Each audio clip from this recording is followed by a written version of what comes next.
Okay, hi guys, we're gonna get started. Happy Thursday, I almost said happy Friday. Hi all, hello, hello, hey, Opa. Thank you guys for coming out tonight. Excited to see so many people.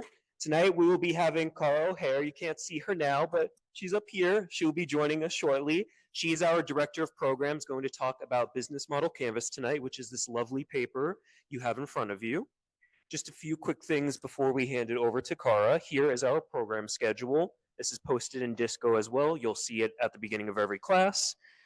Couple of reminders, business model design, that's what you're doing now. We'll be having our first mentor session tonight, which is very exciting. So that, as a reminder, will be every Thursday, 7 to 8 p.m. after class. And our next class will be Knowing Your Customers next Tuesday. And then we'll be doing Understanding Your Market with another mentor session next Thursday. Next slide, please, Cara. Disco, very exciting. Disco. If you guys have any questions about Disco, please send me an email. Everyone that has sent me an email asking for access, I have provided access, so that should be all good. If you have not, my email is just andrew@startupnv.org. Disco is not a requirement for the program, but it's how we're going to send you guys emails, get you some info, such as if you want to view the slide decks afterwards, as well as the recordings for the program. Any questions about that right now? Going once, going twice. No? All right. And this is just a picture again of what the layout will look like. You should have, if you're looking on desktop, just look for a book icon. It will say learning. That is where you're going to go. And then next slide, please. Once you click that, you'll just see Incubate Vegas. Click on that, and you'll have a bunch of info to get access to the recordings, pitch decks, as well as being able to interact with your fellow classmates and the mentors. Next, perfect. And this is just what it looks like on mobile. No matter what, look for the little book icon. Yep, thank you, Sadia. That is going to be your key. And with that, I will hand it over to our lovely Cara O'Hare. She's going to be teaching you guys tonight. She has been the Director of Programs of Startup NV for quite a while. She's an expert on everything Business Model Canvas, and I'm excited for you guys to learn. This is a great one tonight. So, all right, Cara. Thank you, Andrew, and welcome everybody. Excited to have you all here for Incubate Vegas and our first mentor session today. So today we're going to talk about the business model and the business model design. Now, business models are really our roadmap that helps guide you towards achieving your goals, right? They help us understand how your business exists in the world. Who are your customers? Who are your partners? How are you going to make money? What does it cost? And there's really a lot of questions in that. And so something that I want to focus on with you today is assumptions. All right. So you have a business, you have a product, maybe you have a concept of a product or a concept of a service, and you're just going to put it out into the world. It's going to make an awesome impact. You're going to make some money off of it. But there's a lot within that you're assuming, right? Like, for example, if I'm going to sell a product and I decide that it needs to be sold at gas stations, how does that actually happen? How do I arrange for that relationship with the gas station? What does that contract look like? How do I know a gas station is the correct place for my product, right? So I want to challenge you all tonight to look at your business as this thing of assumptions, this book of assumptions that you are going to go through and you're going to test. And so this is a safe environment where we are going to just put it all out on the table and we're just going to explore all of it. I want you to ask yourself, what assumptions are you making about your business today? All right. And I want you to think about your product, your customers, how it's going to get to them. Today, we're going to be working on reducing uncertainty around your business. And so this is one of my favorite charts. It says, as we reduce uncertainty, we create value. All right. As we reduce uncertainty, we create value. So what does that mean? That means that there's a lot of things that are untested that I'm assuming about my business. And it sort of feels a little bit like this chaotic squiggle. You try to explain it to family at dinner and you're all over the place and you just can't really explain it in a concise way. And that's because there's a lot that is still unknown, and that's okay. That's where we start. So we want to get to this point where we have validated a lot of these assumptions and we know exactly who I'm going to talk to get it on that store shelf. We know exactly what that channel looks like. We know exactly what piece of our product people care about. And so as we reduce that uncertainty, we create value. So we are going to be identifying everything we don't know and developing a plan to test each of those assumptions so that we can create value. So the business model canvas, if you're in the room, you should have one of these on your table. I will ask that you hold off on filling this out right now until we get into the exercise. But if you already did, we have extras. So, you're welcome to just fill out as many of these as you need to. If you are online, you can actually download this for free from the Strategizer website. If you go to strategizer.com, their little logos right here. You can download the business model canvas there. You can also download it from Google Images. And I think Andrew may also have a link to it, so he can include that. But the Strategizer version is like the highest quality. So before we get started, can I see a show of hands? How many people have used the business model canvas? Are you guys familiar with the business model canvas at all? Not too many. All right. Great. Well, I am excited to, all right, cool. A couple of people. Awesome.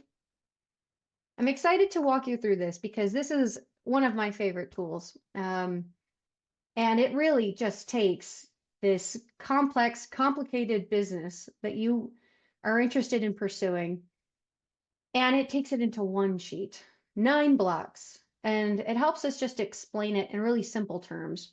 And this is really important because we want to put this thing on the table and we want to tweak it.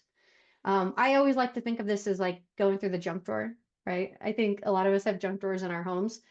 I think the best way to organize a junk drawer is you open that drawer and you throw it all on the table. And then you start to look and see what makes sense to keep and what doesn't, and let's organize it. And so this is your junk drawer. Sorry, give me one second. All right, now I want you to think of your business model canvas as having what I call the front side and the back side, front stage and backstage. So if you've ever been to a play, you have the green is on the front stage. So this is everything that you can see. This is your characters. This is the set design. This is the story. And everything in red on the left is everything that is your supporting characters that are behind the red curtain, right? So maybe these are the choreographers, maybe these are the set designers. And the reason that I want to outline it this way is because a lot of people will look at a business and they'll look at the green side. You can look at any business's green side. You can look at Google, you can look at Uber, and you know what is their customer facing side, but you don't know what's happening behind the curtain. And so I see a main mistake I see a lot of people making is they create what I call hollow businesses, where they create a business based on just the green, but they don't recognize that they need to also be building out what's happening behind the curtain. So I want to encourage you to think about this front stage and backstage. What is public facing, but what happens behind the curtain that supports the front actors? Do you have any questions before we get into our exercise and get really into the meat of the business model canvas? All right. So you have a canvas in front of you. And for those online, if you don't have a canvas, that's okay. I want you to pull out a notebook. This is going to be a very hands-on class today because we're going to apply this to your business today. And when we walk out of here, you're going to be able to tell me in a single line, simply what it is that you do.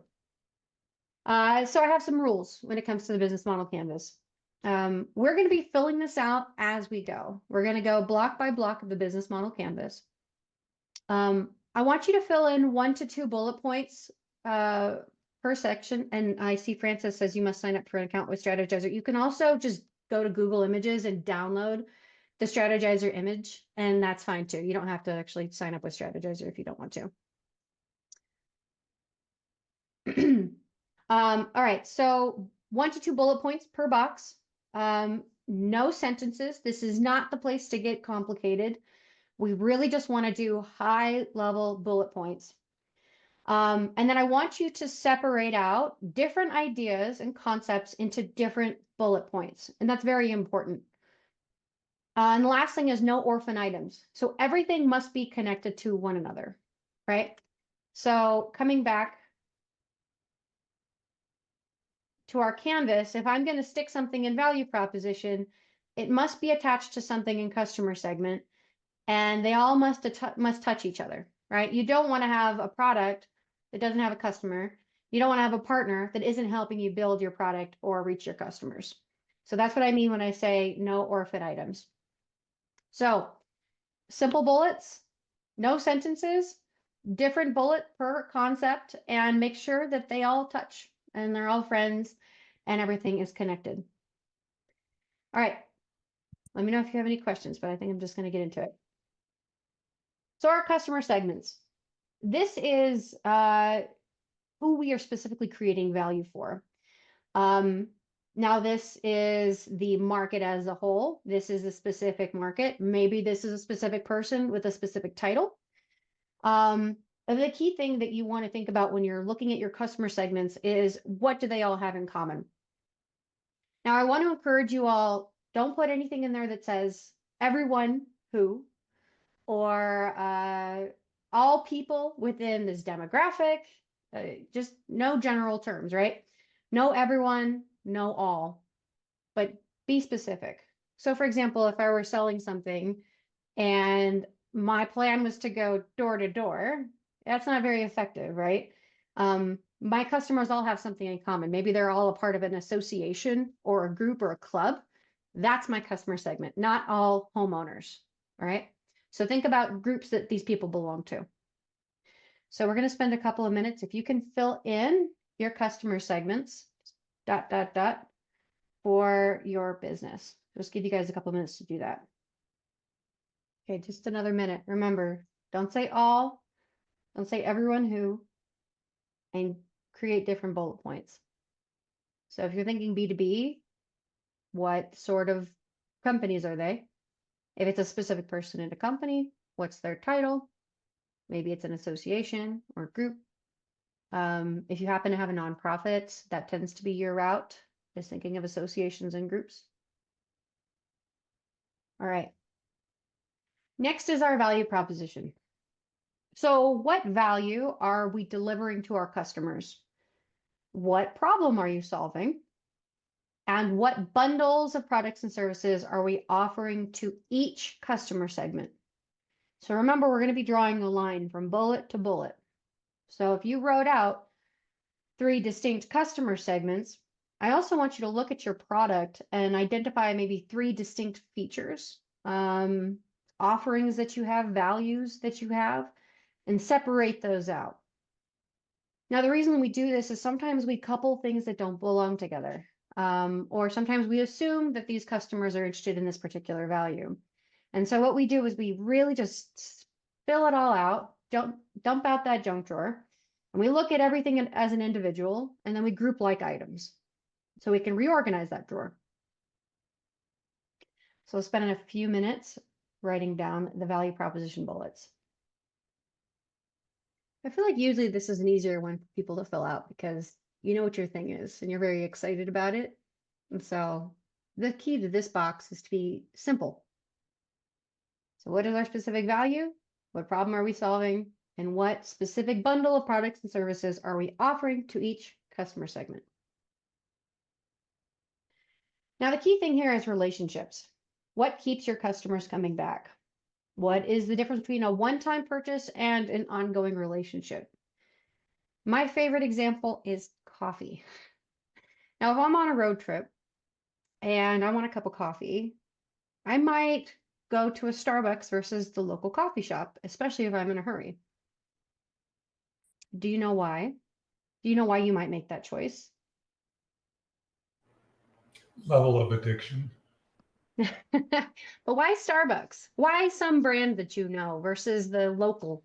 I think it's familiarity in that case. Like if you just need to know you're going to get a consistent product, that would be your choice to be safe. Yep. So familiarity, so brand, that's part of your relationship, convenience. I would also say the trust in the product. You know, you go into Starbucks and you always know what you're gonna get because they follow the same recipe, you know, Mm-hmm. for what drinks that you're gonna get. Yep. How about gift We have cards? some, Yes, in the room, Rikshana? yes, we have somebody. Was it a question or did you want to? No, did you have someone in the room? That's okay. So when you're traveling, you have a lot of decision fatigue because everything is new. And if you roll into Starbucks, you can give the same order that you can give at home. But if you go to some other place, they're not going to call it the same thing. And you have to Mhm. explain everything. And it's going to take a while. So that's why I would choose Starbucks when I'm on the road. All right. Yeah. Great. All great points. And this brand, the icons, the drinks, the familiarity, that's all a relationship that you're building with your customer. Brand recognition is huge. And then you also think about the tools, right? And so I don't know about you guys, but I get Starbucks gift cards. And those gift cards can be loaded into their apps. And the app has stars and you get points and you get a free drink on your birthday. So things like apps and gift cards and tools and stuff like that, those are customer relationship tools. That is what keeps people coming back and interacting with you. So I know that a default is, well, I'm going to build an app, but be mindful about that app. Is it to build on this relationship? Is it to deliver this value from your customer to you, like to bring your customers to your product? And then we have channels. So how do I get that product into the hands of my customers? And we're going to pause for both of these in just a second. I want to get through both of these together. So how are you delivering that value to your customers? So think of your channels. What is that marketing channel? And what is that physical distribution channel? All right, so let's pause here for a minute. What does that relationship look like? What relationship tools am I going to be using? And how is that getting into the hands of my customers? Am I partnering with someone?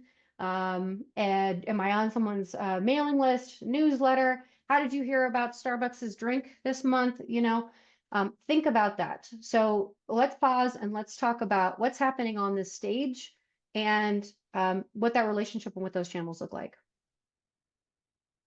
So let's fill that in. I know these are smaller boxes, so if you could put at least one bullet point, that would be great. All right, now, so this is our stage. This is what the world sees. This is what we thought about when we decided to start our business. But how do we actually support it? Now, this is an interesting stumbling block a lot of people have. But again, these guys, everything on the left is behind the red curtain, which means their only function is to support the things that are on that stage. We don't want any key partners, for example, hanging out behind the stage that are not directly contributing to something on that stage. And I know a lot of people who are like, oh, that person helped me, I'm going to put them down as a partner. I promise you they're not going to see this sheet today. So you want to put some people here on in this box that are contributing to this stage. So they are helping you develop your product. They are helping you reach your customers. They are helping you build out that relationship. They're helping you assess that channel.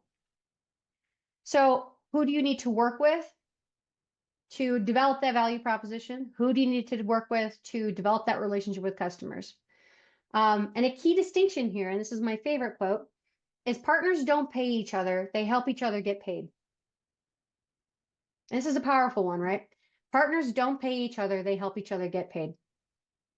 These are people who are pooling resources, expertise, and you have something in common. You're trying to get to something somewhere together. So these are people you're working with that are helping you develop a product or helping you reach your customers, and you are in it together and you're not spending money. So this one takes a little bit more time. So we'll pause here so you can fill this one in. Hey, Cara, can you hear me? Perfect. Someone was Yes. asking, could you please repeat the question from when you were talking about customer relationships? The Starbucks question? I believe so. I said, you know, when you're on a road trip and you're in a hurry, and you want a cup of coffee, why might you choose Starbucks over the local coffee shop? Even though, you know, we all know we should be buying local, right? We should be contributing to that economy, but I'm in a hurry. I've got my kids. I'm in a, let's just get the coffee and get out of here. I've got a gift card, right? That relationship keeps me coming back. I know what I'm going to get. I've got points. I've got stars. It's my birthday. That's an example of a relationship. And that's why there's a Starbucks in every corner. They've capitalized on that familiarity. Thank you. Mhm. Any advice to partner with, to advertise as SaaS? I lost the question. Mobile application company. In that case, you know, you're going to be working with someone who can, it really depends on the company. And this is for the folks in the room, I'm responding to a question in the chat.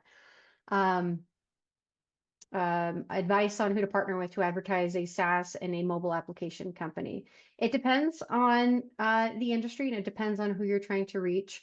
And it depends on what the actual product is. But, you know, you want to be working with someone who's building out your actual product and its features. Maybe, for example, they already have that offering and you're going to group it with your own. One of my favorite sayings by Peter Thiel is complement, don't compete, right? So you guys are startups. You have less money and resources than the big guys. So you don't want to go head to head, right? You're going to lose. So you want to look at where they are in the marketplace, and then you just step a little to the side. You complement what's existing already. And then together, you're actually going to be better off. And so that's where companies end up getting acquired. And so complement, don't compete. And so be thinking about that when you're thinking about who your partners are. Who's adjacent to you in this space? Who's doing something similar but not the same? I encourage you to not think of them as your competitors, but as potential partners where you guys can combine or pool your products and create something new and even better together. I know that's not super specific, Leslie, but we can connect offline if you'd like to talk about yours specifically. All right. Now this one's actually one of our simpler boxes. I call this our to-do list. So these are key activities. These are our things that you're doing that are connected to all these other boxes. So remember I said in the beginning, no orphan items. Everything is connected to each other. So what are the key activities you need to be doing with your key partners? Are you developing out those features? Are you testing your value proposition? Are you testing your MVP? Are you doing A/B testing with your customers? Are you exploring pricing strategy? Key activities are your to-do list, but again, it's connected to these other boxes. So make sure that that's really, really specific. So we'll spend just a second on that one. Okay, next is our key resources. Now, this is the part where you get to put down all the things that are going to cost some money. Now, if you need to pay some people, I know that there's some confusion typically with your key partners. And you're like, well, I've got to pay that developer. I've got to pay for this. Those guys do not belong in your key partners box. They belong in your key resources box. So the developer, maybe you're going to purchase a customer list. Maybe you're going to purchase some resource that's going to help you develop that value, help you reach those customers. That goes under key resources. So anything that we have talked about today, anything that you have thought about that has a price tag, that's your key resources. So if you put somebody in your key partners that you have to pay, remember, partners don't pay each other, they help each other get paid. So move them over into key resources. There are a couple of niche situations where they may be both. And in that case, it may be, you would put it in both places, but generally keep them separate. Sorry. Thank you for clarifying that the developer would be a resource rather than a partner, because that's huge. Yes, Absolutely. yes, because you're exchanging money, right? But for example, if they had some other project that they were working on and they said, hey, I'm going to work on yours too, and because it's going to help me reach your audience. I've been trying to break into your audience and I haven't been able to. Let's work together so I can reach your audience and then you can take advantage of my product. So like, let's share some resources here so that we can both get further. That's a partner. But if I'm just calling someone up and I'm saying, hey, I have an app idea, I want to pay you to develop it, they're just a key resource. I have a question about co-founders who have equity. I would actually keep them out of the canvas. You want to think of this as the entirety of your business, not as you as an individual. So the actual co-founders are not necessarily in here. Yes, they're partners. But that's for the purpose of this. This is how your business exists in the landscape. It's not necessarily between you and your co-founder, if that makes sense.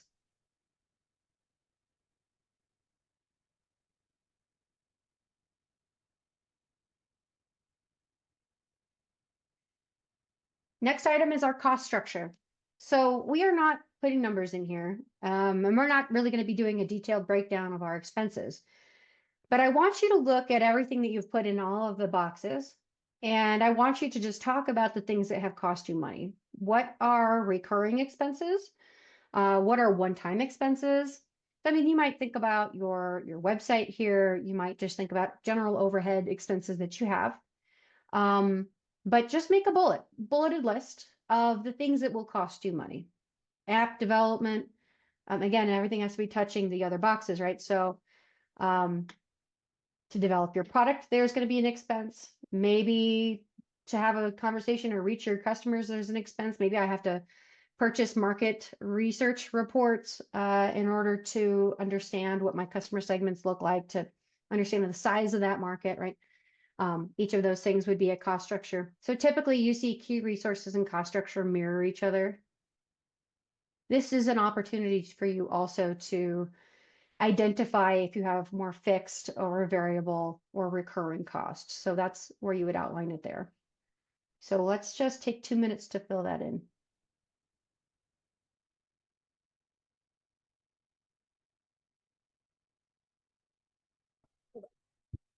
Do they have to be dollar amounts or just general? General. Everything here, again, is an assumption. And the reason that we're putting all of this out here is we're just saying these are all the things I don't know. And we're just like putting them in 9 little boxes so that we can test each thing. And so if you have the actual amount, that's okay. But this likely will change. So you want to kind of keep it more general. That's what I needed to know, yeah. Okay. Tara, Okay. Yes. That's the Tara, general. can you just repeat again? I missed it on key resources. I got that these are resources that cost you something, and really there's no real partnership. There's nothing that they get in return other than what you pay them. Does that include equity, or does that, or would an equity partner be considered a key partner? If your only exchange for the services, the resources, etc., is equity, and that's just the clean, is that a part? Would that be considered a partnership or resources? Well, you're giving them equity, but what are you getting out of it?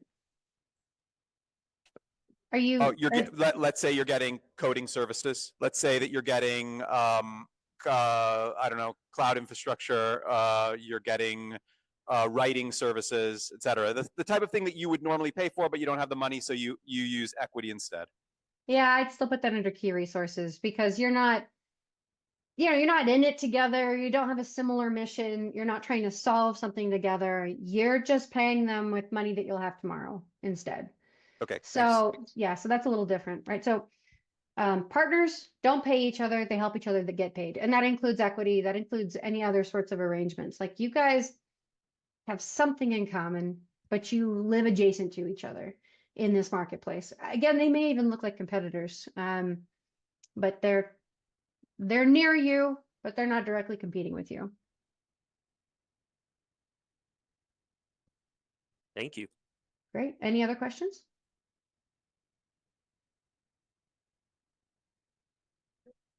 Doesn't look like it. Okay. Revenue streams. Revenue streams are actually one of my favorite boxes because you get so creative here. It's not just the price of your product, right? You're not just making money on the one sale, right? It is that, but maybe you also have subscription fees. Maybe if you built something cool and unique, you can license it. Fun fact, you don't need to have a patent to license something. You can license a structure, you can license a system. You don't necessarily need a patent to license it. Advertising, there's a lot of different ways you can make money. You want to think fixed versus dynamic pricing. And of course, we're going to get into pricing strategy later. So don't expect you to really know all the details today. But really just have fun with this. Like what are all the different ways I could make money? What would people pay for? If I've got a system, for example, that I'm going to go install at a plant, you might pay to have someone go and install that. But then you have service workers who are going to come by every month, and you're going to pay them to take a look at it. Maybe I'm also going to pay for a warranty. You've come out with some cool new add-on. I'm going to pay for that too. So think about all the different ways that you might spend money. So all of your potential revenue streams will go here. And again, dollar amounts, not important. It's just the items. And if you don't know, many of this is unknown. That's the point. You could just put guesses on here because we're going to test them later. So ways you want to make money and you just, I don't know what licensing looks like. How does that happen? But you think it could be in your future? Put it down. Let's test it.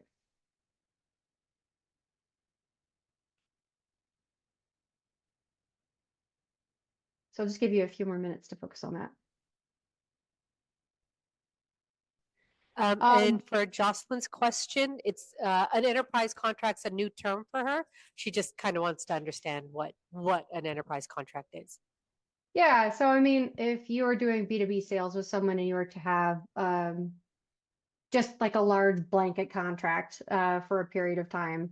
So like that example of if I'm going to have a system I'm going to be installing in your plant, that might include a bunch of things within it, right? So it's a single contract. I pay it one time, but then there's a bunch of services within that. And so that's what I was thinking. So thinking about bundling and packaging your revenue streams. I work with this entrepreneur who she does a lot of hourly. She does consulting, and she does a lot of hourly work. But she realizes that she's working a lot of hours and that she's not actually charging for the stuff that she's doing. And she recognizes that you actually need to create more like a fixed, structured package, and that covers your hourly expenses. That's going to cover your people, but it doesn't have to necessarily be an hourly relationship, if that makes sense.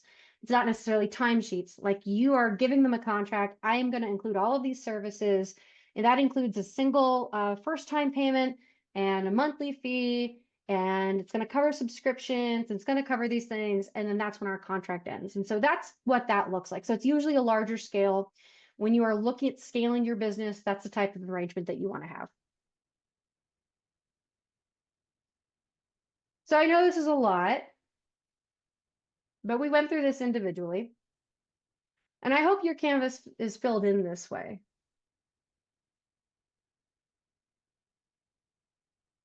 So now that we've gone through it, do you want me to revisit any boxes? Any questions?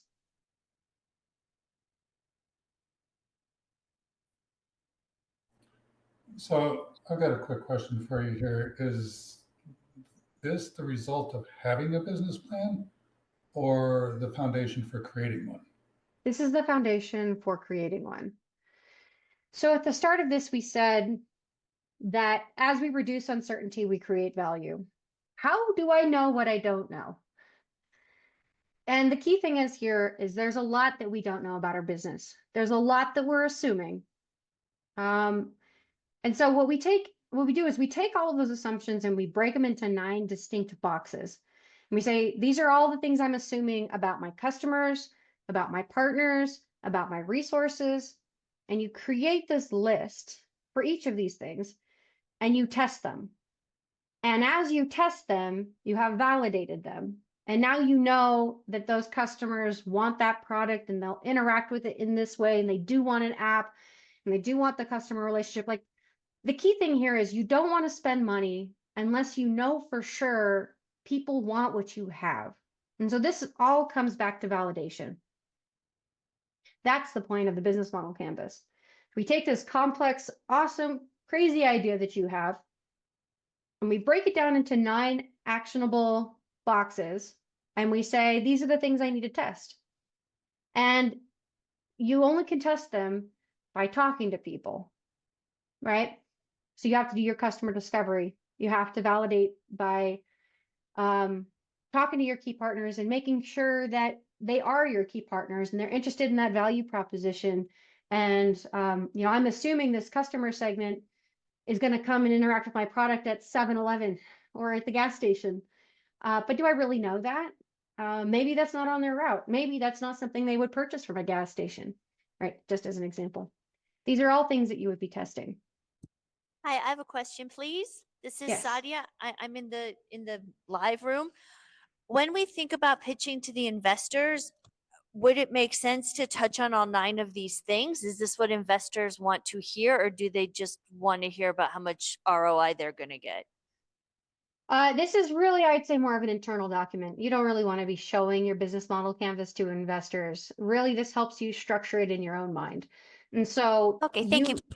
Yeah, and so you know how to answer the question of who are your key partners, who are you working with, or who are your customer segments? How do you know they're your customer segments? So if you can understand this foundation, the questions that you will be asked, this is your answer sheet. This is how you know the answer. So as long as you know this and you know it really well, you'll be able to answer those questions that those investors ask you, future partners are going to ask you. You'll have this in your head. And on investors, we are going to really be talking about what investors want when we get to the pitch deck class also. But this is your exercise. And I want you to make a new canvas for every arrangement, every customer segment, every group. And I want you to do it again and again and again. This is an iterative process. It is designed this way so that you can change it, right? I don't know if you guys remember the days of the 30-page business plans, but those are out the window. This is the tool that we use now to just identify everything, all of the components of your business and how they interact with each other. And I think I see some questions here in the chat.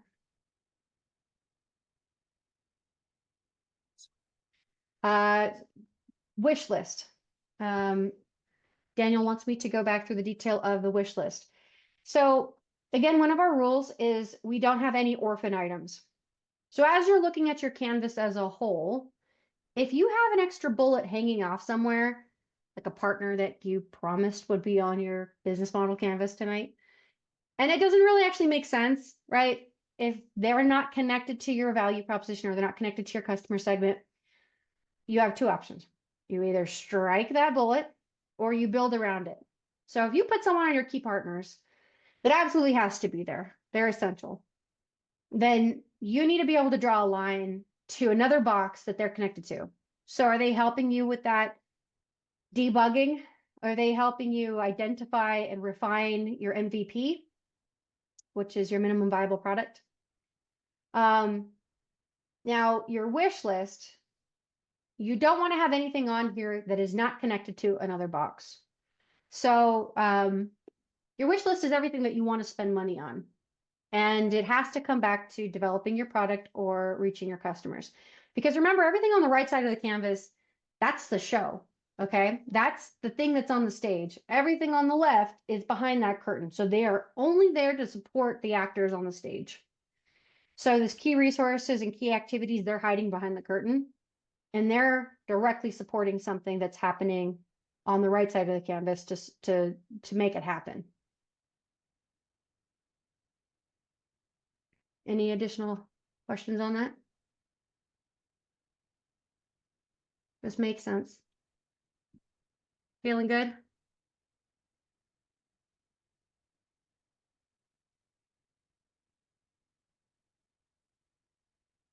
Okay, now this is our simple order that we're going to be keeping in mind when you fill in your canvas. All right, so this is the order that we went through. And one of my favorite exercises is our ad lib. I don't know if you guys have ever done Mad Libs or any of those fun exercises before, but I know it's really difficult sometimes to tell people what it is that you're working on. It's something you're very passionate about, something you're very excited about. But when you go to tell people, it might be frozen, deer in headlights, or total word vomit. And the person on the other side's like, that's great. That sounds good. This is a tool that will help you have that conversation, including with investors. And so I want you to take a look at your canvas and I want you to fill in the blank. So my product or service provides value to customer segment by short description, very short description. Right, and this is on the other side of your sheet.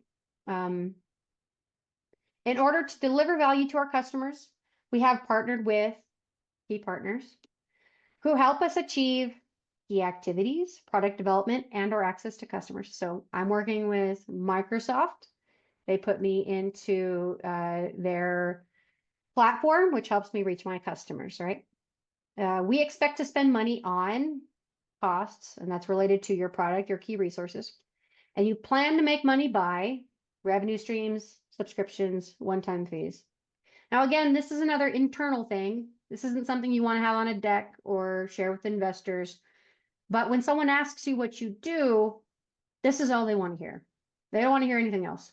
Just very simply tell me in these 2 sentences what your business is.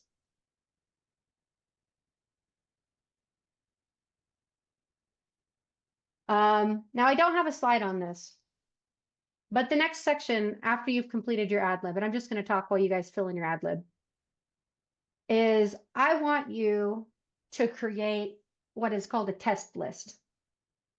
So get out a fresh piece of paper that you would put next to your, and this is your homework, that you would put next to your canvas. And I want you to give me sentences and say, I'm assuming that this value is something people want. I'm assuming that's a feature people want. I'm assuming this is the right customer segment. I'm assuming that this is an important key activity with this key partner. I'm assuming I can make money in these different revenue streams. And I'm assuming that these are my costs. So that's homework, just something to work on. And if you guys are brave and are interested in sharing the results of those tests or in sharing your ad lib, you know, for the next class, that would be great.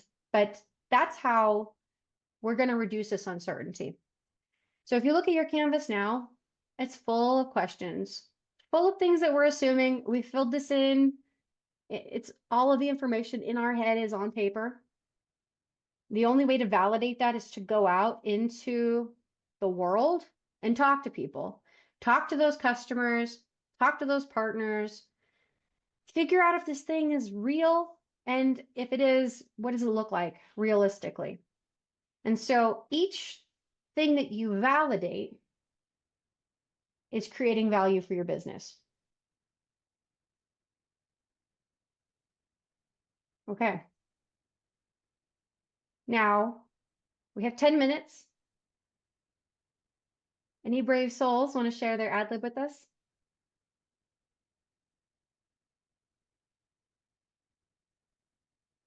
You couldn't paste it in the chat? I'm probably Oh, not the most solid, but I'll go for it here.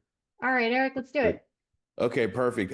So my web development service provides value to small businesses, artists, collectives, internet personalities, development groups, etc. With exceptional, let's see here, with exceptional web development and web consulting with a personalized approach.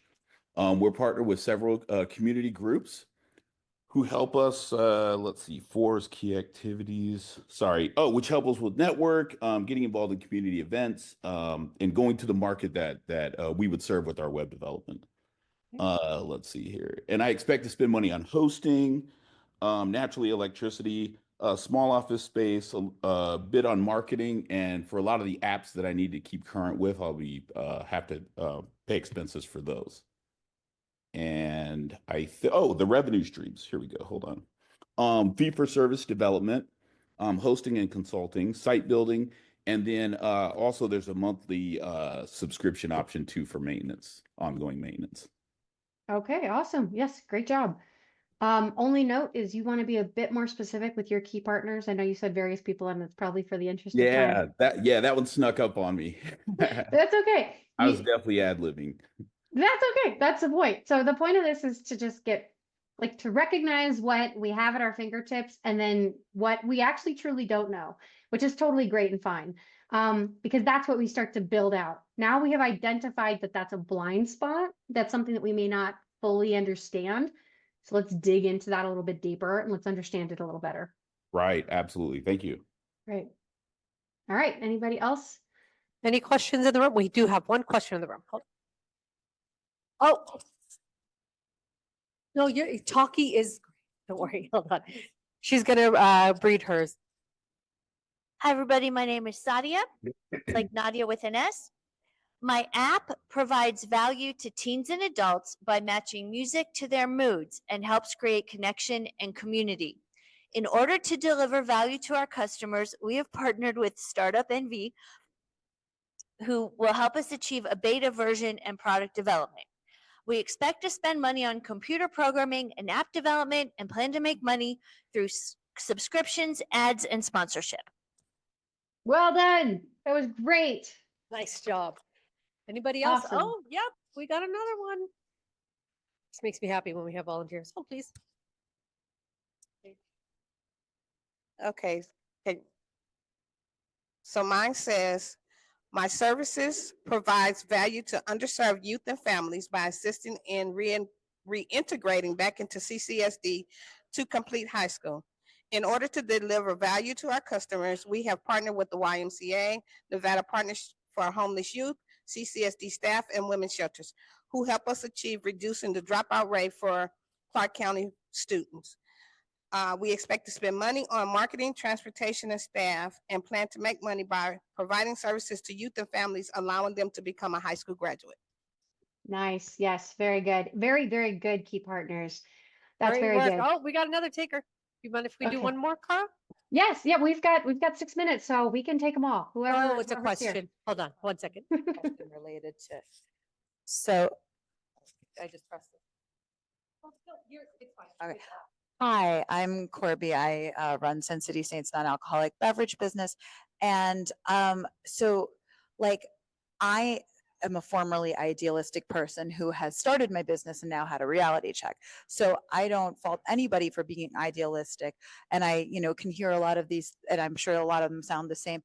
It's really easy to be like, we're going to do this and that and this, right? And then like, there's the reality of the situation when you start your business. So I could have written like a really lovely one, but mine's not as lovely because I have a business that is, I'm having difficulty because I didn't plan. I didn't do the right things. My question is there going to be a day or it's days where we have like a reality check kind of situation where everybody that wants to start a business is not, I hate to be a Debbie Downer, but everybody that wants to start a business is not going to succeed at their original idea. It's going to morph and change, and there's reality and money problems and things that come into play, supply.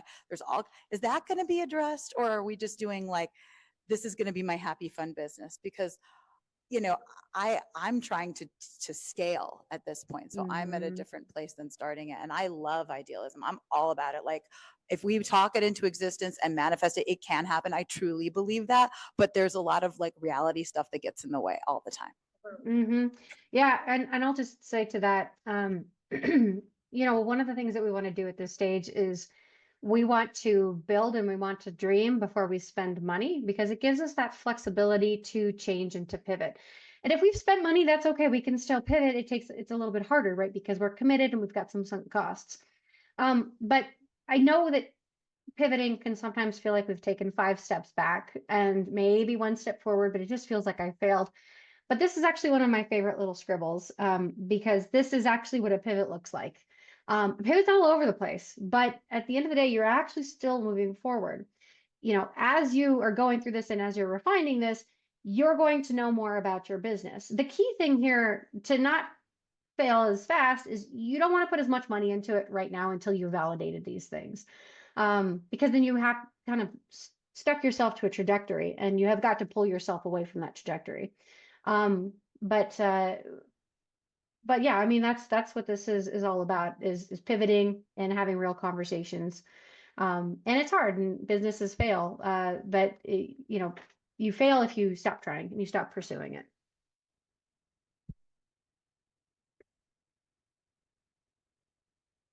Any more questions?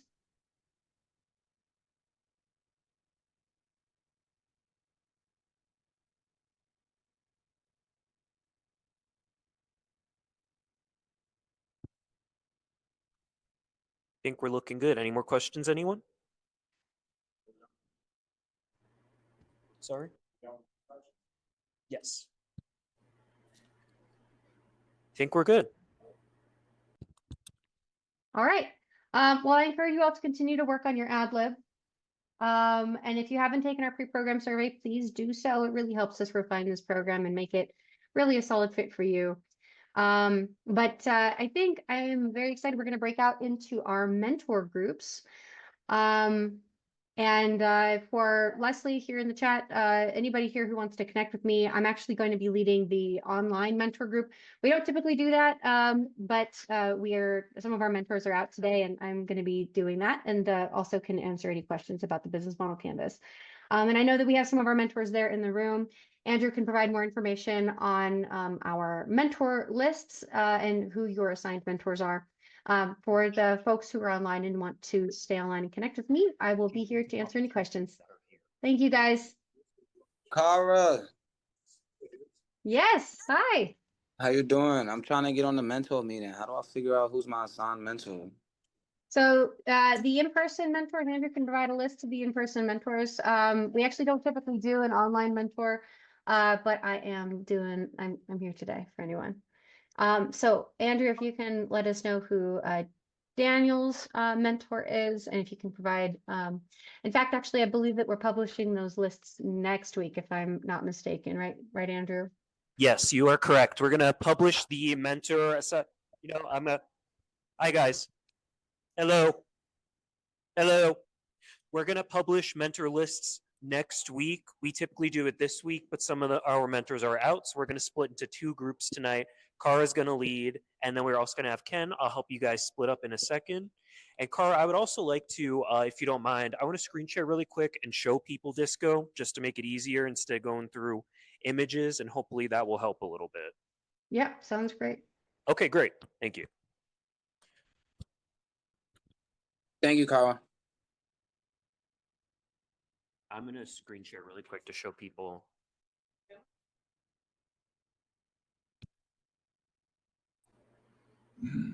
Hey, Eric Swanson, I just sent you a direct message. Hey, I saw that. Yeah, absolutely, man. I'll follow up. Let me send you an email, and then I can give you some appointment slots, and then you just pick one that works for you, and we can chat about whatever you got on your mind. But yeah, we can make it happen. Cool, thanks.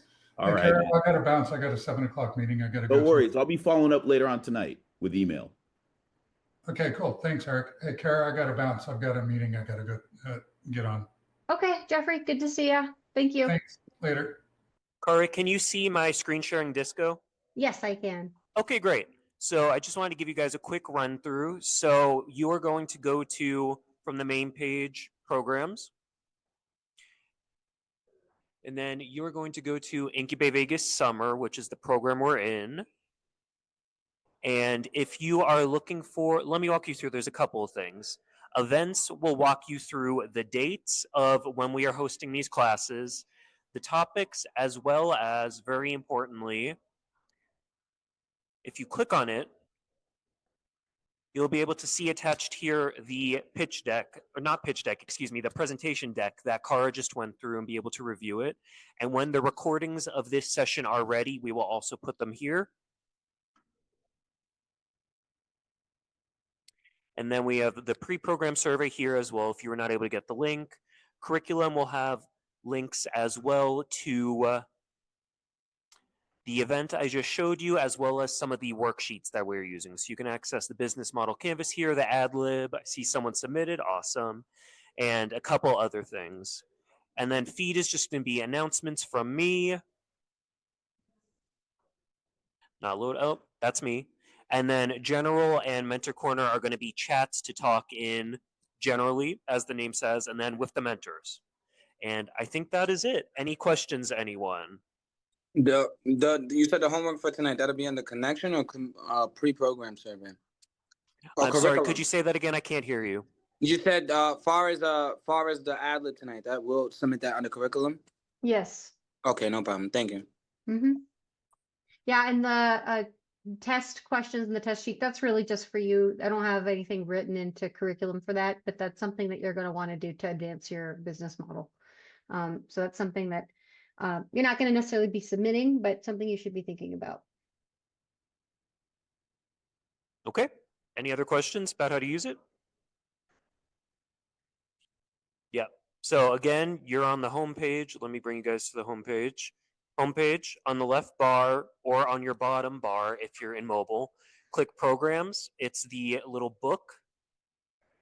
What would be good is everyone take out your phone or your laptop, get to this page, and that way you can click on it, possibly bookmark it or whatever necessary while he's going through it. Yeah. Thank you, Ken.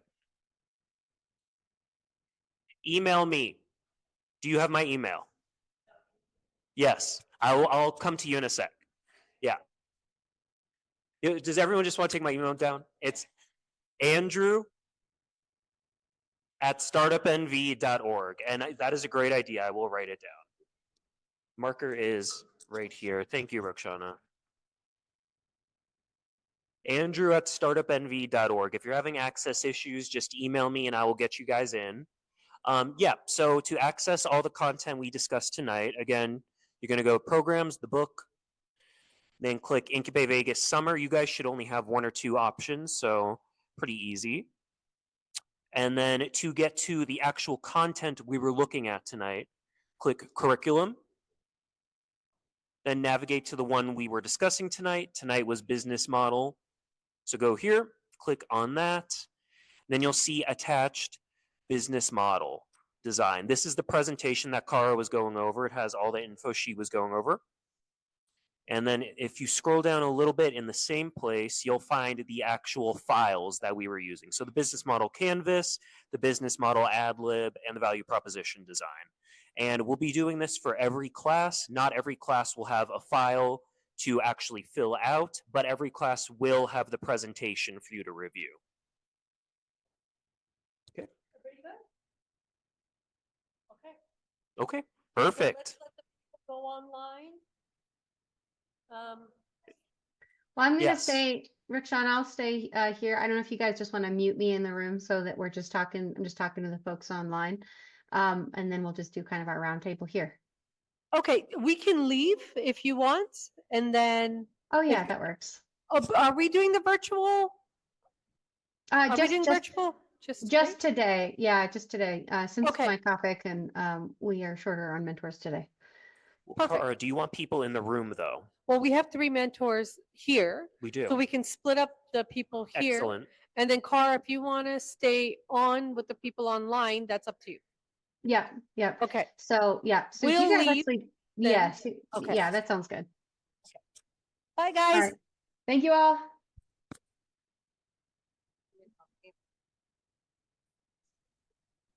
Oh, sorry, my mouse is where?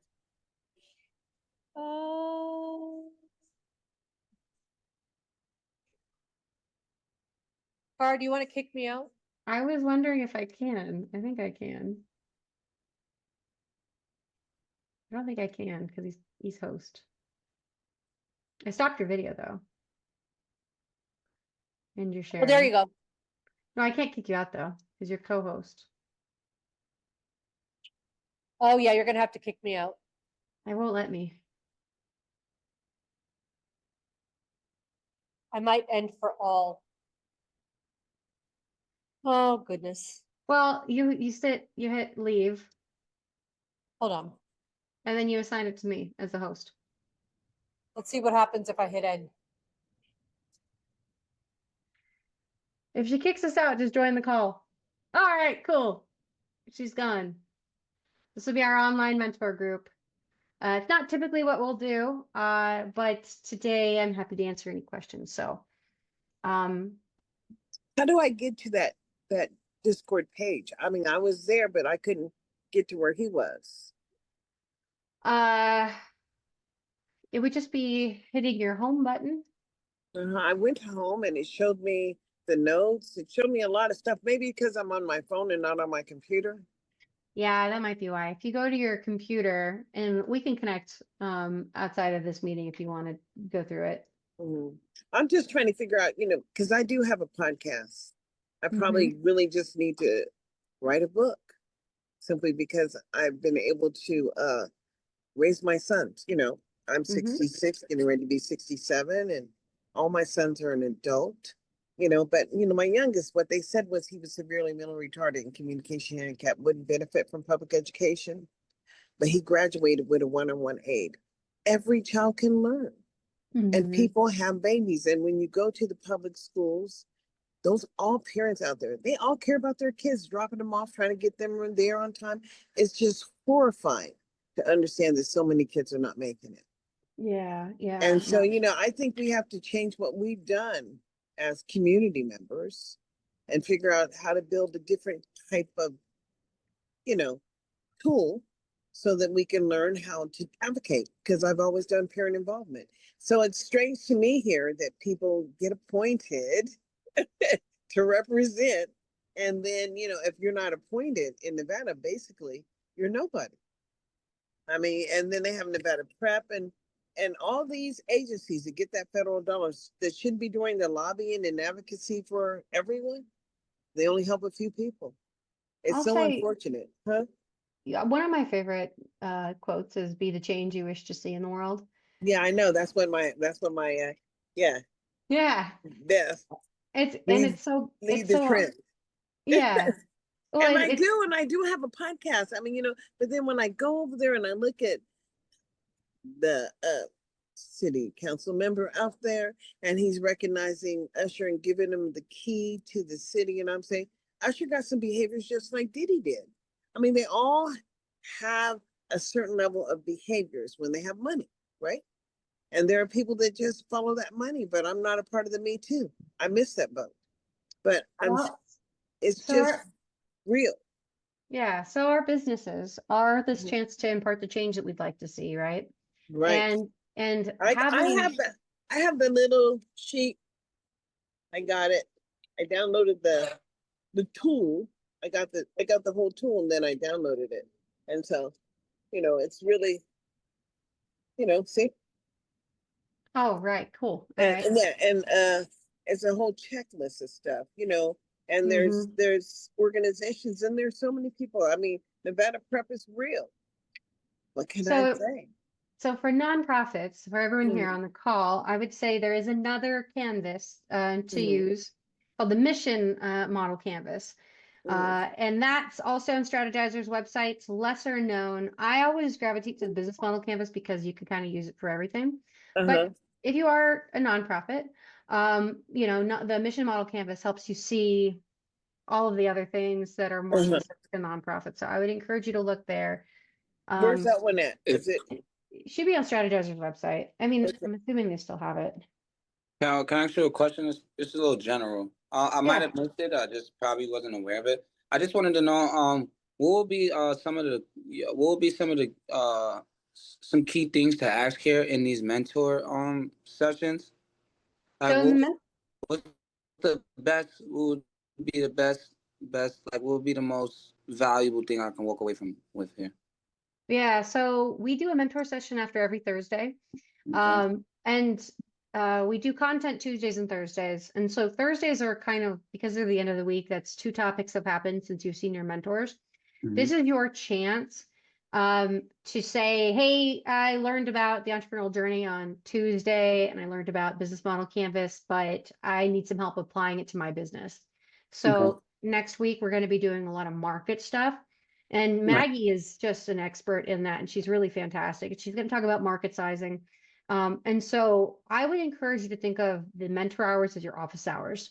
So, Maggie's going to teach market sizing, market questions on Tuesday and Thursday. And so in your office hours, you would either talk to Maggie or you talk to your assigned mentor, and you have to be in person typically for the mentors. And you would say, hey, this is what I think my market size is. This is the business model I think I have. These are the lessons I've learned up until now. Give me feedback on it. And so you are taking the lesson and you're directly applying it, and then you're getting feedback from your mentor in the Thursday sessions. So So actually, you don't Fair. have to come in right away. You could come in on a Thursday, like next Thursday or Thursday after next, as long as you're working and keeping up with the class online Yeah, if you to get a yeah, mentor. yeah, to get a mentor, mentors are only in Mm. person. So yes, you definitely want to be in person for those. I will say that there's, maybe I'm biased, but there's something really awesome about the in-person energy and just like the vibe of the cohort that's just so awesome. And when you're in person with all of them all together as a cohort and you're kind of cheering each other on, there's something really fun about that demo day at the end because you've been watching them build it alongside you. So Mhm. totally understand needing to be online. I'm online. I've got my toddler and my newborn in the other room. So that's why I'm not in class today. Mhm. So I totally get it. But if you can make it in person, it's just it's a really awesome energy. Okay. May I Well, interrupt? Excuse me, may I interrupt? Oh, yes, please. Kara, can I ask you that question again about partnership, like non-paying partnership? I have a mobile application company, which is a utility payment mobile app. Mm-hmm. So I don't know if like you mentioned that you could possibly help me out with some advice on like partnering with some people that didn't involve any type of payment. So Yeah. So tell me why you're partnering with them. What are you getting out of it? well, my initial thought of partnership was reaching out to each utility service provider all across America and Canada, because that's where we provide our services. Mhm. And seeing and obviously speaking to them and offering my partnership with them, and providing that value that they to basically to take the complexity of searching, finding, viewing, managing your and paying your all your utility service providers in one seamless app. So that includes, your internet, your cell phone, your water, your electricity, your gas, your waste and recycle. Mm-hmm. We also already in the works of adding mortgage payments as well as rent payments, just in all one intuitive, user-friendly, seamless app. And Okay. the problem with reaching out to each utility service provider is that it's very extremely time consuming because you have to reach out to specific executives of each company, and majority of the time they're known not to respond to emails. And it's not like you can just walk up in the building and be like, hey, let me talk to this guy and let me like set a meeting up with this guy. It's not that simple at all. So Mm-hmm. I can't think of any other type of like non-paying partnership other than that. Um, Yeah. so So that one's a very interesting one, right? Because you are combining your services with them to solve a need. And so, and it's also tricky because they're a large guy, right? Large company, large group. And so they're harder to reach, and they're not going to respond if they feel like you are approaching them to sell to them. And Yeah. so you want to frame the way that you're having these conversations. If you are approaching them in a statement way, I have this product, I am this, I am that, you're coming at it automatically sales. They're not even going to hear it any other way. If you approach it more from open-ended questions and approach it that way, then they're going to recognize you more as a partner. So it's all about how you put yourself forward. So, for example, you're solving problems for them. And so you want to work with them, and you're going to solve the problem that they have. And I don't know what that specific problem is. And you really want to make sure that's very clearly articulated and defined. Um, and you want to say, hey, I think this is a problem. I don't know. I'd love for you to explain it to me. So you adopt a student mindset. You ask open-ended questions, and this is where we come back to this validating. And so in this case, you're validating your value proposition, you're validating your customer segments. And so, in fact, there's another canvas called the value proposition canvas, which we didn't get to cover in our session today, but this is my second favorite canvas, and it's fantastic. In fact, I will share it with you guys right now so you can see what I'm talking about.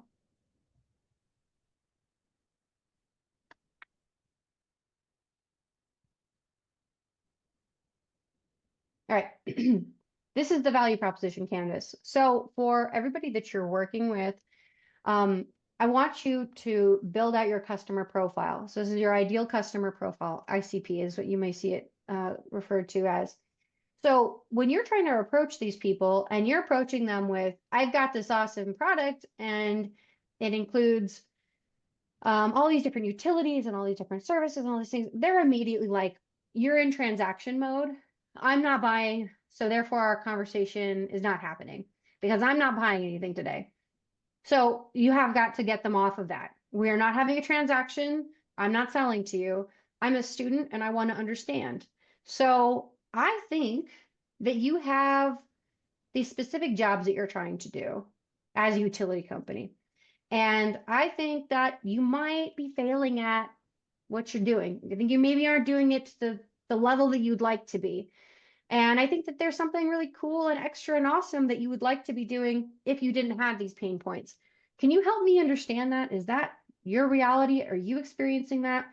And what you do is you ask them questions. And I don't mean a survey. I know that a survey feels scalable and easier, but you really want to have an intimate conversation and you want to just talk to these people and say, hey, I'm very interested in what you guys do.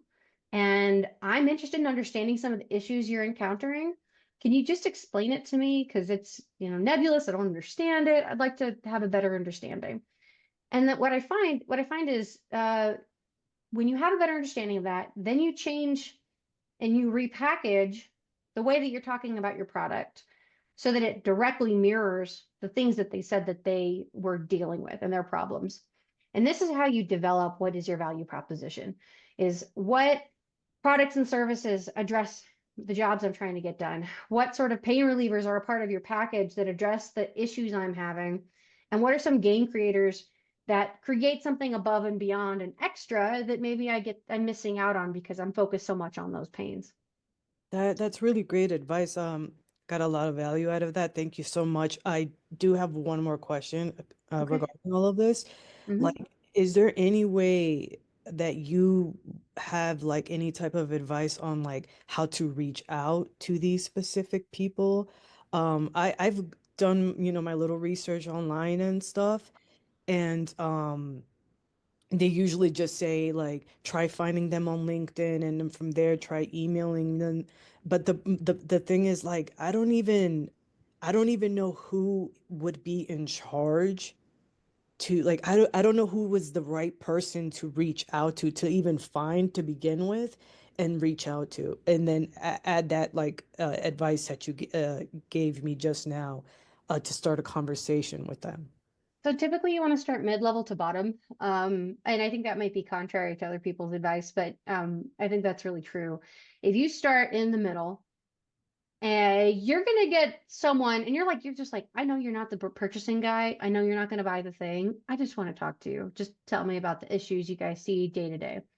And if you just like treat it as a really casual conversation and it's just like a phone call, you'd be surprised if people tell you. It's really interesting. The other reason you don't want to go straight to the top is if that ends up being your customer, you don't want to blow your first conversation with them. So you start with someone who's kind of in the middle, who's actually going to be using your tool if it was implemented. And then as far as finding contact information, this website I put here in the chat is a secret weapon of mine. Hunter.io, it will scrub the internet and it will do a really great educated guess of people's emails. So like my email, someone uses this for me all the time because I get spam all the time. I have a simple email, so that's probably why. But like if my colleagues have their email on a press release or somewhere, it's like andrew@startupnv.org. You can assume if you're trying to reach me that mine's also Kara@startupnv.org, right? So hunter.io is a website that will scrub the internet and will say, okay, all the instances of anybody mentioned at this company, this is the way that they organize their emails, and this is their most likely email for them. Okay, that's genius. Thank you So so. that's a tool. Yeah, you're welcome. Clay.com. Okay, cool. I haven't heard of that one. That's awesome. Great. Thank you, Alex. Thank you so much, Alex. I appreciate that. Thank you. All right. Any more questions? Probably a This is canvas for it. Francis. I had a question. Hi, Francis. Hi, similar to one of the comments before we did the breakout sessions, I have an existing company and I've had to pivot. We're a media company and we do audio family legacy recordings where we record your story. We're storytellers, but we also, so we record your story so that you can leave legacy to your family. But we also do asset inventory and documentation where we go in the home and the business, documenting your assets before oh Lord, my hand. Before there's a fire, burglary, or a memory fade. Okay. All right. And so going through, so the question was around this exercise that I just went through, and we're trying to scale and grow. How would you apply that? And I did go through the exercise for that to get the most out of utilizing the services. So the That's key thing training. with finding and reaching your customers is to zoom out from where they are and figure out what they all have in common, right? So are they all a part of a group? Are they all like, where are people going to do this now? What do they all have in common? Maybe this is a legal group. Maybe this is like you want to think of the associations. And legacy planning. It's an interesting one.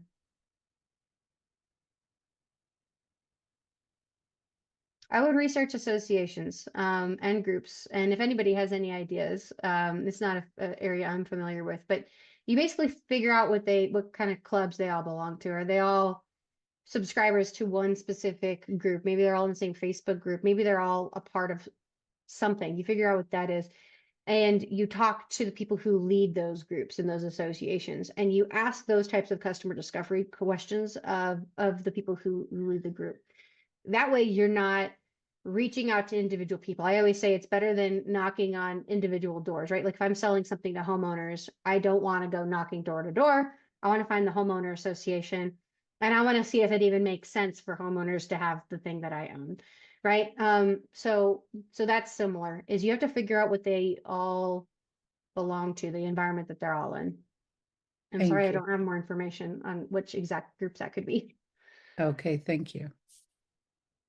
And Michael, you have a I question? want to add that Marco Polo is a valuable tool for families to use, and we documented a lot of conversations with my mom before she passed, and then people could go back and you could go back and have access to those memories, and you could work with people to coordinate those services.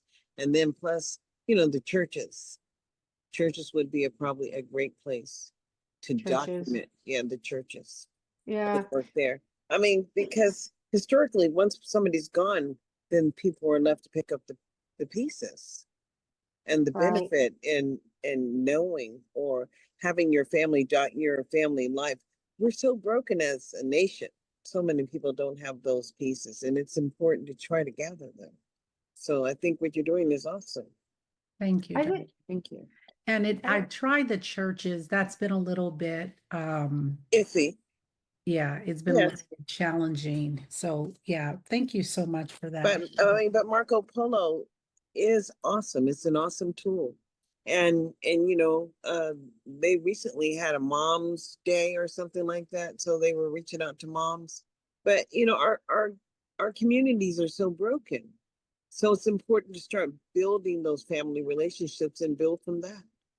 So I think a helpful question that you should ask yourself when you're trying to figure out who is my customer and who's going to be paying for my product is who cares more about the problem than I do? So you think about this, you care about this problem, right? You're starting a company on it, but your customer must care about the problem more than you. It's keeping them up at night. It's an issue for them. There's solutions out there and they're not great. Who cares more about that problem than you? Gabrielle, I see you have a question. I saw Michael had his hand up first, so we're going to go to Michael and then Gabrielle. How are you doing? Hi, good. Welcome. Well, that's good. I've been in Las Vegas now for almost 4 years, and I've developed a product. I just completed an accelerator program with a company called Peach Core, and just graduated from it. The product that we have is this product. If it's and it's what it is, it's a THC. It's a hemp-derived THC product in liquid form. It's ultra fast acting. It's has a patent to it. I'm looking for, I guess, a mentor that has connections with people that can start marketing this. I'm kind of at a loss for. Seems like everybody that I talk with, don't have any money. So Yeah, and it's a tough one. I actually do think we've got some mentors in this space. So let me check and I will get back to you. okay, that sounds good. Yeah. And I'll be in then I guess this next week Okay. face to face. So Perfect. Awesome. Yeah, come on in. okay. And on Thursday, and I believe Maggie Saling will be here. She's our chief of operations. She does the market sizing talk. Fantastic. And she also she knows a lot of people who probably can connect you. Okay. So yeah, That sounds awesome. good. Thank you. Of course. Thank you. Gabrielle. Or Gabriel. How would you pronounce it? I think you're trying to unmute. I gotcha.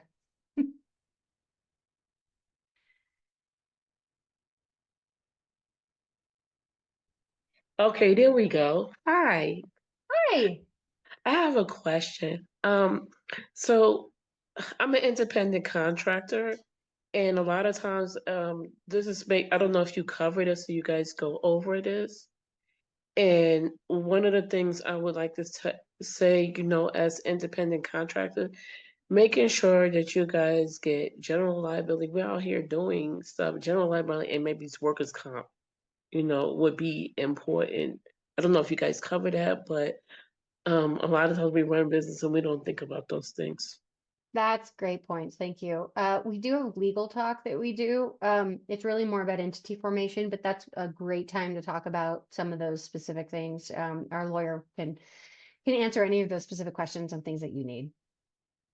Yeah, because as an independent contractor, so like I teach and tutor, and what the business is going it'll go.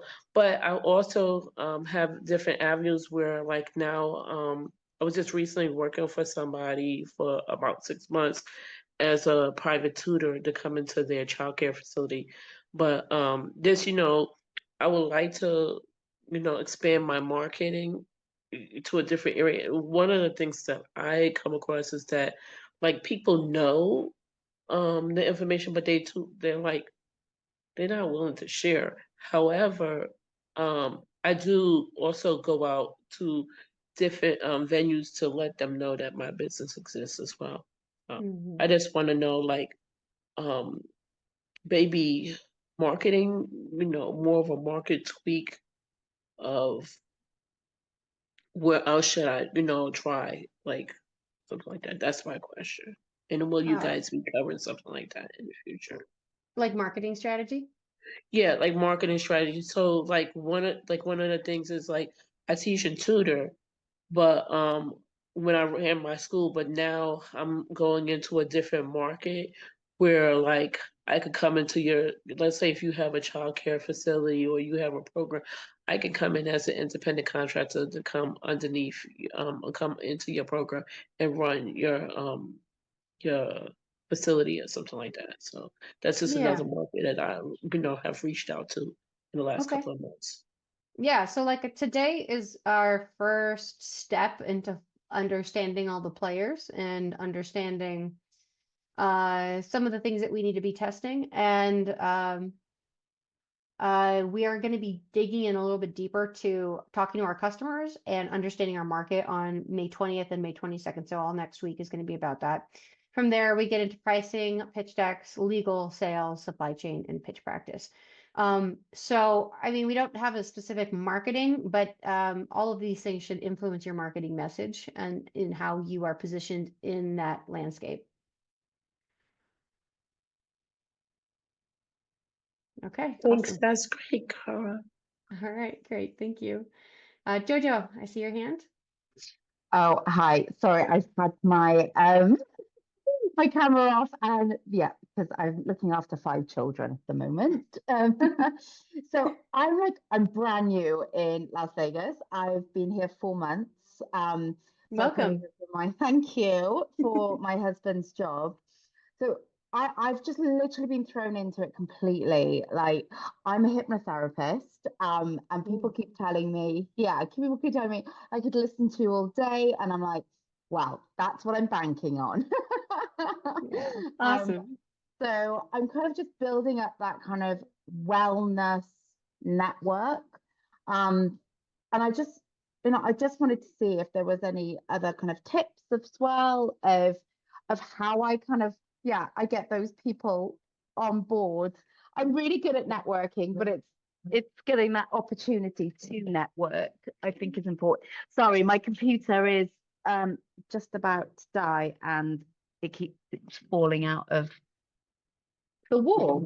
There we That's all go. good. Yeah. Yeah, so I think that, that's sort of, my question, but I really enjoyed like seeing that and just having it. Actually, I just need to write it down and then be able to practice it, instead of fluffing around a bit and being like, oh yeah, I know what I'm doing. Yeah. Well, I mean, and that's why it's kind of the first step. That's why I always say it's like emptying out the junk drawer, because we've got a lot going on. We're very passionate about it. We're very excited. We're trying to solve something really cool and something that we care about. But how do I actually move forward? What does that first step look like?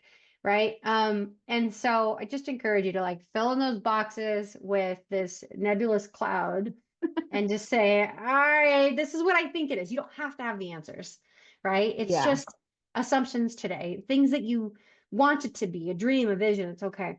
You put it all out there, and then you just go box by box, you test each little thing, and you see, does this make sense? Is this real? And that's how we move forward, right? Because this cloud is that uncertainty that I'm talking about. And so like we don't know what we don't know. But if I can take everything and I can say, this is all the things that I'm just guessing today. And I'm just going to say that's no longer a guess, that is now validated. Positive or negative, validated. I know what the answer is. And you just go through that whole list. By the end of it, now it makes a lot more sense. And like, okay, this is actually the direction it's taking. And sometimes you're like, I don't like that direction. Or you're like, oh, I'm very excited. That's awesome. But right now it's kind of hazy, and that's okay. That's where we start. We start to refine it and starts to make a little more sense. Like I said, I wanted to say something. I ultimately wanted to, chime in on what she was saying, because I myself, I guess, am like going through the same things, because I essentially started out as a concept, and I essentially just wanted to sell the whole concept as a whole. But now I am here, about to, jumpstart it and run it. I guess my situation, I'm running my startup is a restaurant. And somebody had asked me yesterday, Tuesday when I was there, they say, did you cater anything? And like in my head, I was totally like, dang, dude, if only you knew. Like, man, my goal wasn't even to cook for you guys. My goal was to have a recipe in place so someone can cook for you. But I feel like now that I'm ultimately like, about to have to fill these shoes, I feel like, as a restaurant startup, like, are these things is that things that I should like really care about, like when I'm coming to these areas? Because I don't want to pitch restaurant and then these dudes are looking for something to eat. Yeah. Well, again, you I don't can want to cook though, be, and I am a chef. I'm very like, I can execute, and that's, ultimately I don't mind executing, but I'm still getting a lot of these things together, and like you said, a lot of it is still hazy right now. But it's like, if Mhm. I guess what I'm getting at is, if we're encountering these kind of things, are these the kind of things that are going to be able to, like, are these the answers to our question? Like, I didn't come with any food, but is the answer to the question to bring the food? So the key thing here when you are just getting started is I want you to avoid transaction words. Okay? You are not anything right now. You're not a chef, you're not a caterer, you don't have any of these things, even if you are, right? When you're talking in terms of business, in terms of what you're trying to do, I want you to focus on the problem. What is the thing you're trying to solve, right? What do you really care about? And then I want you to build questions around that problem. I want you to see if that problem's real. And if it's real, who's it a problem for? And Wow. what do those people look like? What do they all have in common? Right. And so what you do is you don't build around the product and you don't build around the customer. You build around the problem. Like, we're here, we're doing something crazy for a reason, right? We want to solve something. Yes. So you want to just see where the problem scales. Where is that problem? Who else is experiencing it? How are people interacting with current solutions? How do they feel about those current solutions? Is that solving it enough for them? You have to understand that a little bit more, Right. right? So avoid transaction speak, avoid statements, avoid telling people anything. Like, you're nothing, right? Okay. You just say, I'm curious. I am a student and I have adopted a student mindset. Teach me. Teach me about the problem. Teach me about the issues you face every day. Help me understand what that looks like for you.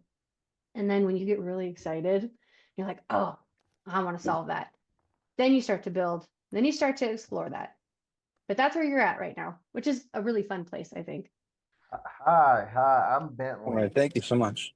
Of course, So you're that was welcome. a great question, by the way. Sorry, I didn't mean to cut him off or anything. Thank you, bro. Go ahead, Bentley. Okay, so I've been running a charity for 14 years, for a long time. I love helping students. I was a teacher for 4 years, but left because I saw that they don't want you to teach students; they want you to babysit. So I was like, I'm out of this. Went to my Mm-hmm. charity, and I found a problem recently. I moved and I joined a bunch of dating apps. I joined a lot of dating apps. And dating apps used to be fun, used to be good, but these dating apps have become scammy, money hungry, and predatory. Mm. And I had little frustration. I don't live in the problem, I live in the solution. But I was like, I'm gonna create my own app. I could really help students if I solve this problem. Hey, Darlene's here. I know Darlene. So what I've created over the past couple months is a very unique dating platform. And I hope I'm not, I don't want to sound transaction-y, but I'm very excited about it because I've been getting feedback and putting it out there. And one of the best things about my app is it's very affordable, only $10 a month. Most dating apps are $30 to $50 a month. Mine's only $10 a month. Um, and then also better is I hate these apps where you're wasting time with fake profiles and computer chat, AI chat. So we have all verified users when they sign up via ID or passport when you sign up. So all verified users. Then some of the most fun things about my app that's never been done, we have engaging icebreakers because we believe dating should be fun, not like a job interview where you're asking question after question or analyzing it. So we have two truths, one lie, have you ever, and truth or dare, just to make it fun, getting to know somebody. Then the greatest thing that my app is bringing, and is going to excite the young people, a lot of people become trapped behind a computer screen looking for love. And I'm like, why don't we get you out the house? So we offer mixers, dating forum mixers where people can meet up, talk about dating experiences. And we also have an online dating forum where people will be able to talk about dating experiences. They'll be able to post dating trends and discussions. So we create a community. So it's almost like a social media feed on it as well. But Cool. then we Okay. also have, sorry if I'm going too fast. No, it's all right. I got you. Yeah. Oh, okay. And then we also have in-person speed dating events where people will meet each other in person, or maybe someone they can't saw online. And then we have themed date nights for people that maybe have formed a connection and they want to go out to an event. So those are some of the things that my dating app offers that's so unique and visionary. And I'm so right now it's me. I have a partner right now, but I'm at the point where I'm just trying to get funding for my app. So I'm also letting people know about it. I already have a budget for a year of events, the app creation, and marketing as well. I have a marketing plan. 36 events we'll go to next year. All right, cool. Yeah, you sound good. You sound like you're pretty far along. That's awesome. Yeah, so it's $22,000 is the total investment for a huge return. If we have 10,000 users on the app for $10 a month, that's $120 in a year. That's $1.2 million for investing 20,000. So it's the return on investment is great, and the concept is very thought out. It's not just something I thought about. I'm gonna get rich with this overnight, and I'm like, and there's a lot of flaws and details. I have a full business plan for it, very articulated, and so I'm just at a point where I just need to be put in networking opportunities and get in front of people, that kind of a thing. That's why I'm also Yeah. going to be going to the mentor event next week. But yeah. Yes, yes, that's great. And come to things like Startup Week. We're doing Startup Week in September. Official dates will be published soon, but just lots of awesome stuff coming up, and that's an opportunity. We also do our pitch days every 2 weeks, so you can always apply to pitch to us. That's on our website. You just say you're a startup looking for funding. You follow the path. It'll take you to a form called the Entrepreneur Information Form, and you fill that in. And you can get put into a pipeline to potentially pitch to Startup NV. So if that's something that you're interested in, that's definitely an opportunity. But I would encourage you to use the next few weeks in this program to refine the way you're communicating, your pricing strategy, your pitch deck, just make sure it's all solid. And then you pitch at the end of the demo day. And we do have our sponsors and our partners, and we just have a group of investors. So I'm not going to say that you're pitching to a group of investors, but I just know that people who tend to show up are also investors. Okay. Yeah. So you want to be in that. Yeah, that's what I'm really looking for at this point, because I feel like I've really fleshed it out and I have a very well articulated vision and plan. It's not just an idea, it's like it's thought out, and I have the app creation, I have the app layout, I have the app compatibility quiz, I have, the games, I have suggestions on the games, so people don't have to think of the truth of their questions. We'll have suggestions for them while they're playing, all that kind of stuff. So it's very well thought out. So yeah. So guys, Billy, can I ask you a question? What is the average age of your the individuals on your app? Target Your dating audience. site. So the great news is I've done research. So 33.5% of Las Vegas is single. So we have a huge target audience. But I'm starting it at colleges, kind of like how Facebook started at a college. We're going to start at UNLV. And our target market is 18 to 40. But obviously, I'm not going to say, oh, you're too old to get on my app. It's going to be for everyone. But I'm creating the excitement and the momentum with the students and the young people who already are using these apps, who are already comfortable with that culture. But yeah. I really want to start a dating revolution, because I would love to get people from behind their computer screens. And I just see love. I know love is such a huge part of life, and everyone deserves to feel loved and have opportunities to feel loved. So my app's for everyone, but I know you can't. A speech that talks about everything talks about nothing, or a business that tries to get everyone gets nobody. So I'm starting with a group of 18 to 40 years old, but it's for everyone at the end. Even that is arbitrary. You want to be more specific. But 18 to 40? It's arbitrary. It's no different than saying everyone who exists in this area. It's like that. Well, maybe as college students. We have. Sorry to cut you off. We have a marketing campaign, a marketing tour for next year, where we're going to go to 36 events, and we're going to be at UNLV for the first 3 months, then CSN for the next 3 months. Then during the summer, we're going to be on the Strip promoting it, and then the last 3 months of the year, we'll be at Nevada State College, Nevada State University. Okay, so instead of saying an age range, you actually want to say college students that are in this area. Okay. Okay, right? college students. Yes, So, college. right, so you want to say college students who are, you know, in the Las Vegas area. You just say it like that because Okay. picking an age group randomly will actually exclude you from your real audience. So Okay. you want to think about the thing that they all have in common. That's why I was saying when I was talking about customer segments, avoid things like all, everyone, and then That's no general one when age you say group. that. It's no one. Yeah. Yeah. No, there was somebody who they had a skincare product. And the question is, what is your who are your customers? And they said everyone with skin. So, I mean, she's not wrong. But like you want to be very specific, right? Like so everybody who has allergies and is seeking a solution, right? So really, really Yeah, specific. and actually, I usually am. I usually tell everyone that I speak with that I'm partnering that it's college students because I have a growth plan where our first year is to get 10,000 users from the colleges. And I call them Nevada System of Higher Education students. There's 110,000 students in NSHE. Yeah, there our you go. goal So is to there's your first segment then, right? Nevada Is System of Higher Education. That's our target audience. 110,000 okay. students. We want 60,000 of them. First year, 10,000. Next year, 30,000. Then the last year, 60,000. So yeah. So Awesome. Yeah, no, that's great. And I'm sorry, guys. I know we have another 12 minutes, but I can hear my newborn crying in the other room, so I'm going to cut it a little short. But you guys all have my email. I'm going to put it again here in the chat. Thank yeah, please put it in. So you guys have it. I'm going to go take care of her. But thank you all so much for being here. I really appreciate Where's you. the- Thank you guys so much. Thank Have a you. good one. Bye-bye. Bye.